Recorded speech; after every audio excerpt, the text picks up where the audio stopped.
Hello, and welcome to the Tower Coffee Hour. I'm your host, Tyree, and we will be reporting on the PIAC Commission September the 12th meeting. There were two items of interest that we recorded. One is citizens' comments about the disposition of the Browning Hangar, and coincidentally, that's the picture we used to show the PIAC meeting. And then the other one is the affordable housing. So look for both of them. The affordable housing gives you more information than you ever thought possible about the program, which is really an amazing program and is a model for all of America. We'll use that. Alrighty, I think we got it. I did read the minutes ahead of time. Good evening. This meeting of the Robert Mueller Municipal Airport Plan Implementation Advisory Commission is called to order at 6:04 p.m. on Tuesday, September 12, 2023. We are meeting at Austin Energy Headquarters, and present in person are Commissioners Rosinette, Rudall, Hilliard, Sokolik, Kravaniak, also attending, and Jones. And also attending online is Commissioner Nider. And also, it's my pleasure to introduce our newest commissioner, Commissioner Andrew Clements, representing District 9. Andrew, welcome. Glad you're able to help us in these. We've got 13 meetings left, and we need all the help we can get, and we look forward to your thoughts and input and the continuation of your leadership.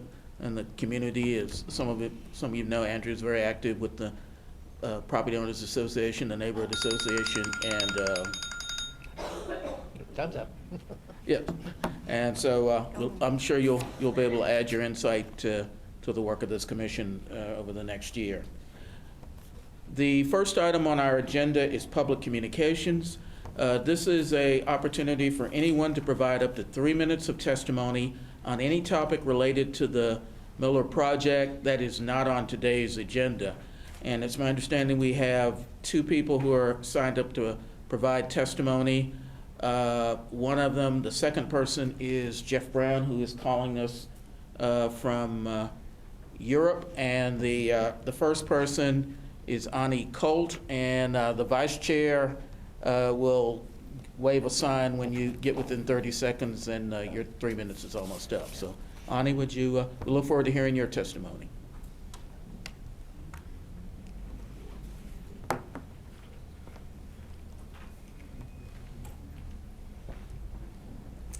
It's good to be here. I'm Ani Colt. I've lived in Miller for about 11 years, and one of the things I've worked on is advocating for the facilities and health and well-being of our older population. I know when the Southeast Greenway was first completed, right across from Wildflower Terrace, they had tall grass. And I called and was able to have them cut that grass short, and we've been doing Tai Chi out there twice a week since the COVID started. And it's real, we have a pecan tree that gives us shade. So I want to add my voice to those who are advocating for keeping the hangar as a place that can be used, that has that shade. I also have advocated for having a senior fitness place, what we call a senior fitness garden. And that's been on hold and on hold and on hold and on hold. So I hope the commission will really look at this, that there's a segment of the population that's very important to the health of our neighborhood, our senior population, and serving them and having places for them to be outdoors and healthy is very important. Thank you. Ani, thank you for your testimony. Next up, is Jeff Brown available? Thank you very much. Well, thank you for letting us all speak again here at the Advisory Commission. You've already heard about all the different communities that depend on a historic Browning Hangar and how important it is to keep the hangar free and open to the public. You heard us explain how plans for the hangar that were made 20 years ago don't take into account the current reality of what the hangar offers and how it has been embraced by today's community. What we want to share with you tonight is a quick recap of work we've done in the last couple of months and what we will achieve in the future. We are in the process of building the Browning Hangar Preservation Coalition with members of a wide range of organizations that currently use and depend on public access to the hangar for their recreational, organizational, and fundraising activities. In addition, we are in discussions with the Mueller Neighborhood Association and business community to incorporate their ideas and concerns into a plan for the hangar that addresses and meets the needs and desires of all the affected stakeholders. Tonight we'll share how we're building this coalition, how we'll use community engagement to build true consensus for the future of the hangar, the importance of recognizing the architectural significance of the hangar in the context of our urban environment, and how the original Mueller master plan actually supports the goal of maintaining public access to this unique and valued facility. We're also going to make a significant request from the Commission. All of the work we've done and will do moving forward takes time. And with the sale of the hangar to commercial interests reportedly in the works, we have very little time to do our work. So what we're requesting tonight is that the Commission make a formal recommendation to the City Council that any sale of the Browning Hangar be postponed for at least 180 days. This will enable everyone concerned to come together and work through the process of defining the best of all possible futures. This is not a new idea. 20 years ago, Catalyst paused work on the hangar to have a 2-year study done by historical preservation experts before it was decided to completely disassemble and rebuild the structure. Today, the hangar deserves just as much, if not more careful consideration, and will spell out how such a postponement is not only justified, but will actually benefit the city, Catalyst, the Mueller community, and all concerned parties far and wide. Thank you again for your time and consideration. Thank you, Jeff. The next person signed up to provide 3 minutes of testimony is Gary Reagan. Good evening. I am Gary Reagan, and have an active interest in this activity. As major decisions concerning the fate of the Browning Hangar are approaching, the communities surrounding it are faced with the challenge of finding a voice that will represent their interests. Without a way to make these community interests known, we may be forced to accept a future of the hangar that fails to meet the community needs. So therefore, this Browning Hangar Preservation Coalition is being established to give the communities concerned a voice. The coalition will work to preserve the historic hangar in ways that no individual or single organization could do. By establishing a coalition of passionate people with a mutual sense of understanding and commitment, we hope to influence the direction of the important decisions that are about to be made concerning the hangar. An effective coalition requires a diverse and influential membership. The more creative, the better.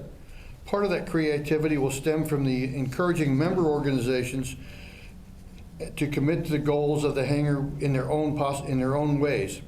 A strong coalition will provide a way to collaborate with the historical societies, preservation organization, and other community groups to contributing to this Austin's vibrant, active lifestyle.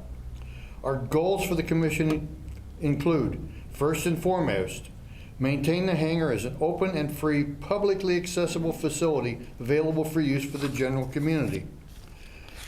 We gain consensus on the future of the hangar by communicating with and soliciting feedback from many organizations: the Mueller Development Organization, the Mueller Development Association, the Mueller business communities, the Catalyst Corporation, Austin City Council members, City of Austin Planning and Zoning, academics from the UT School of Architecture and Public Affairs, along with local preservationists and historians, and the event producers who in the past have, like Austin Pets Alive, the March of Dimes, American Heart Association, and many others who have used the hangar for major fundraising events.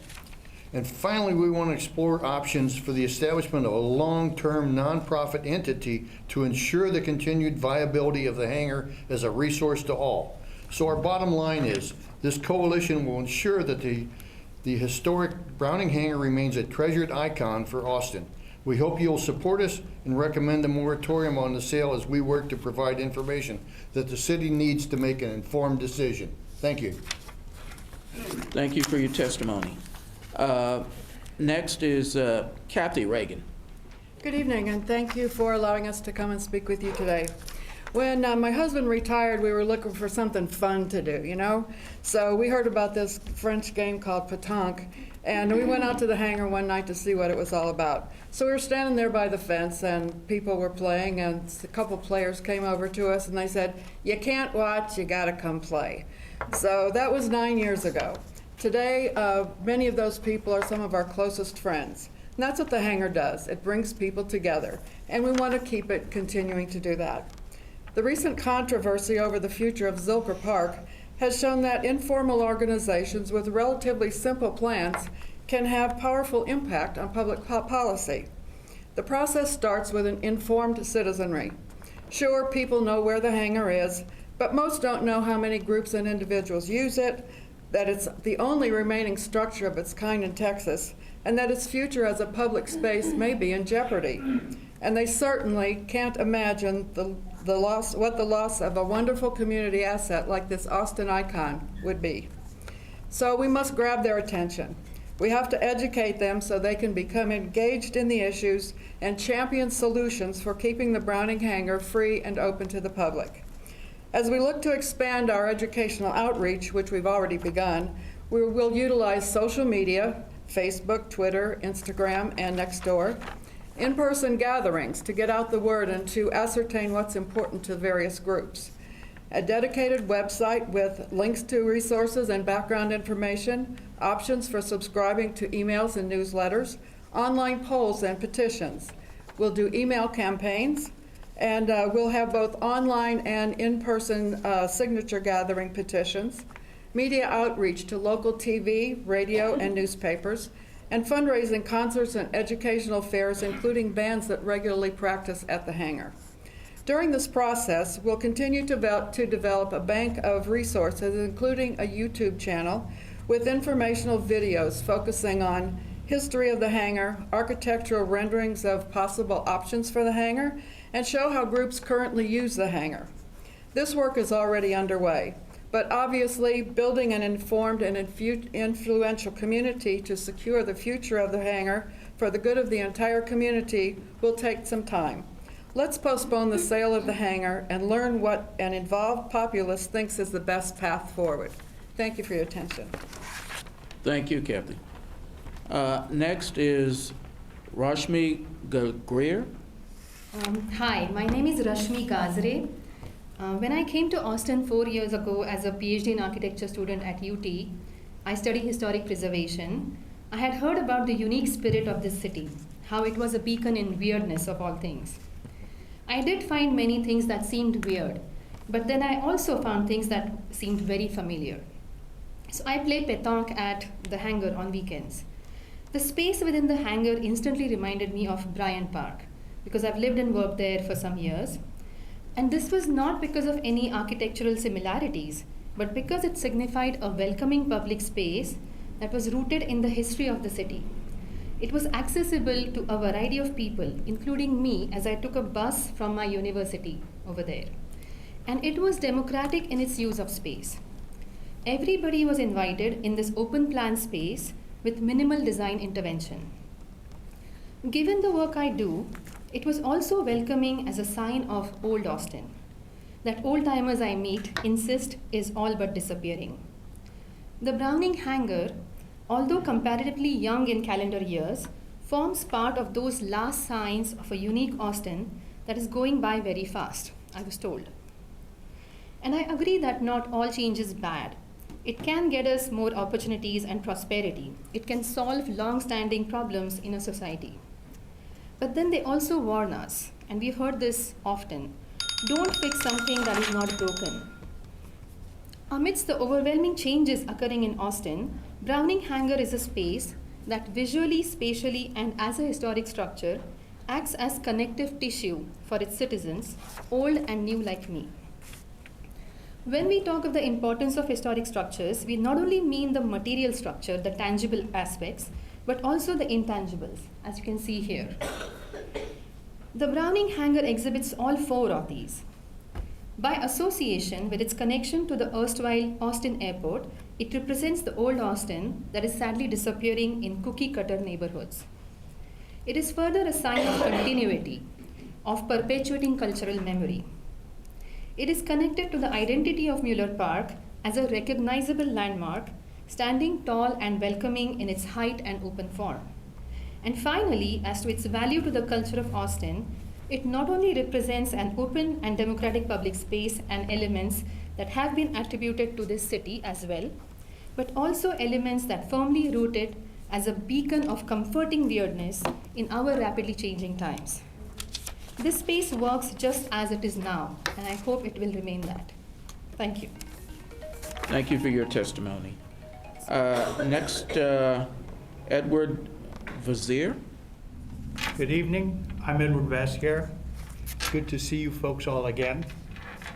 A lot of discussion in the past couple of months has been centered around the role of the Mueller Master Plan and in determining the ultimate fate of Browning Hangar, including especially the notion of converting the hangar into a cocktail bar, like we don't have enough.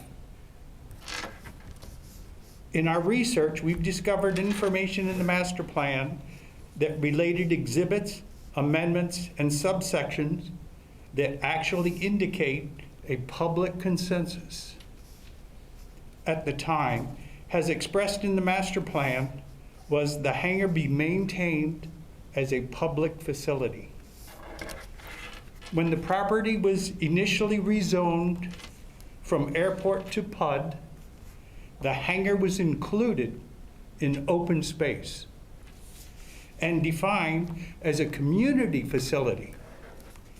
To quote that plan, the open space, land use areas are intended to provide a continuous system of open space along the perimeter of the Mueller PUD community and include community facilities such as fire station, school, Bow Trust hangar, and the control tower. Another section of the plan states, the city, as the current owner of the property, has set an ambitious social and economic goals for its redevelopment, including the construction and maintenance of publicly accessible, again, open space. It's contemplated by the parties that first could tell us, and then the owners' associations will maintain the public accessibility, open space, as a benefit to the city. And regarding the hangar specifically, this Bow Trusted hangar, the structure should be studied to determine the feasibility of retaining it as a landmark within the park for community use and publicly oriented recreational use. And today, from the initial planning, the plans exist are currently obsolete. And we do request your help and assistance to go to the city and have it redesignated to remain as open space. Thank you. Thank you for your testimony. Next is Ed Priest. I'm sorry. Hi, I'm Ed Priest. And so we've talked about delaying the sale of the hangar and why it makes sense to do so. A remaining question is how a moratorium on the sale of the hangar would affect the interested parties. Well, the good news is that everyone would come out a winner. The entire Mueller community will benefit.